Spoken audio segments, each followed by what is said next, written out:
bem? Hoje nós viemos trazer para vocês 3 dicas de filmes para entender um pouco melhor a reforma psiquiátrica. Não, nós não estamos em maio, que é o dito mês da luta antimanicomial, mas todo dia é dia de falar desse tema, né?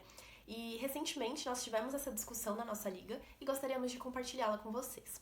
Ainda mais porque nós estamos num momento com a pandemia, o isolamento social, que talvez seja sim um momento mais propício ainda para falar de luta antimanicomial.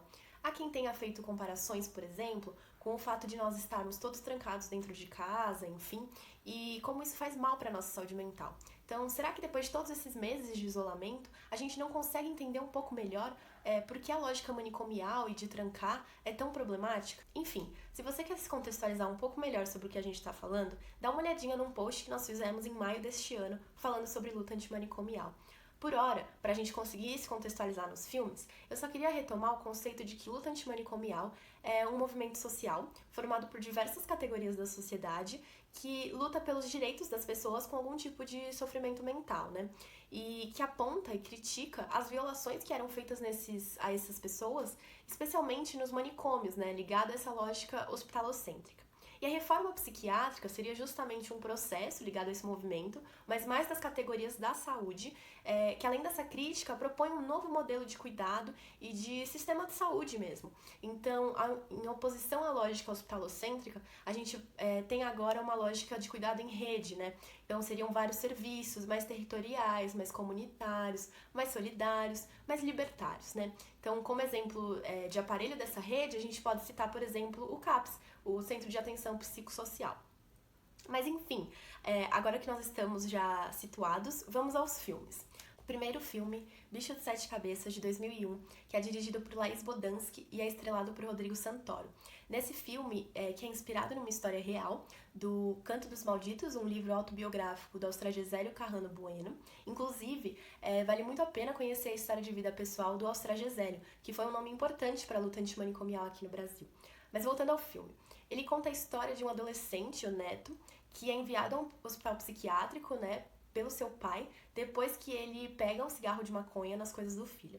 E já dentro do hospital, a gente consegue entender um pouco melhor como é o dia a dia nessa instituição, que é repleta de dias na solitária, eletrochoque, enfim. É um filme bastante chocante e, particularmente, eu acho que ele é um bom filme para iniciar os debates dentro de reforma psiquiátrica, luta antimanicomial, por isso que ele está no começo da lista, né? A gente começa a pensar, poxa, será que... Como pode uma pessoa sair desse hospital psiquiátrico pior do que ela entrou? Será que isso é cuidar mesmo, né? E uma série de outras questões. Por exemplo, já que a gente está na liga de farmacodependências, a gente pode se perguntar, será que o Neto precisava ter sido enviado logo de primeira para o hospital, para o manicômio, sem nenhum tipo de diálogo com a família antes, por um cigarro de maconha? Enfim. Segundo filme, Holocausto Brasileiro, de 2016, é um documentário dirigido pela Daniela Arbex e o Armando Mendes e também é inspirado numa história real, no livro homônimo da Daniela.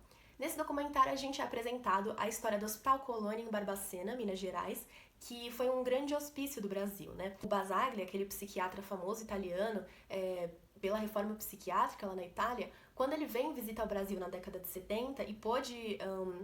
conhecer o Colônia, ele ficou muito assustado. Ele chamou aquilo de um campo de concentração. E, de fato, ao longo do documentário nós somos apresentados a diversas histórias, né, de vítimas do Colônia e que, se por exemplo, no filme anterior, com o Neto, com uma história nós ficamos chocados, nessa são diversas histórias, né? Então, a gente começa a perceber que essa lógica manicomial de um cuidado, ela não é aleatória, né? Ela, na verdade, é um projeto. Então, tudo isso de criminalização, de higienismo da sociedade, de mandar para o manicômio aqueles que não são produtivos, né, numa lógica capitalista, isso é um projeto, porque a gente, inclusive, né, nós vemos no documentário que não eram apenas pessoas com algum tipo de transtorno mental que eram enviadas para o manicômio, tinham dissidentes políticos, tinham meninas que eram vítimas de estupro pelos patrões e tinham que ser enviadas para longe, enfim, era realmente um depósito assim, de certas pessoas da sociedade, que antes improdutivas ou até que não eram desejadas, né, dentro do manicômio elas adquirem alguma função dentro do sistema capitalista, porque elas se tornam consumidoras do sistema de saúde, dos medicamentos, e seus corpos passam a ter valor de um jeito até literal, porque no documentário a gente é apresentado a todo um esquema que existia de venda de corpos corpos, né, então cadáveres já, do hospício de Barbacena para as faculdades de medicina da época, para estudar anatomia, né? Então, realmente é muito pesado essa história, né, essas histórias, mas é um capítulo da história brasileira que nós temos que conhecer para não repetir nunca mais, né? Terceiro filme, Nise, O Coração da Loucura, de 2015, que é dirigido por Roberto Belliner e é estrelado pela Glória Pires. Esse filme também é inspirado numa história real, que é a da psiquiatra alagoana Nise da Silveira, e nós somos contextualizados no Rio de Janeiro de 1950, década de 50, no Centro Psiquiátrico Pedro II, também um manicômio. E lá os pacientes eram tratados todos com muita violência, até que a Nise chega e ela se recusa a fazer parte daquilo. Ela acaba assumindo dentro do hospital a chefia do setor de terapia ocupacional, e ela introduz um novo método de tratar os pacientes, ou melhor, clientes, que era um termo que ela própria preferia, a arte-terapia. A Nise, com muitas bases na psicologia analítica de Jung, acaba introduzindo esse novo método e os clientes, passam a expressar suas emoções, seus sentimentos, muitas vezes inconscientes, através da pintura, da arte, né? E funcionava muito bem. Ela promove uma verdadeira revolução lá no hospital e no jeito de se pensar cuidado. Se os dois filmes anteriores nos chocam e quase nos paralisam, né, diante de tanta barbárie, esse filme, ao contrário, nos inspira, é um respiro. Ele é um lembrete de que nós precisamos urgentemente pensar em novos métodos de cuidado, né, que visem mais uma autonomia, uma subjetividade dos sujeitos.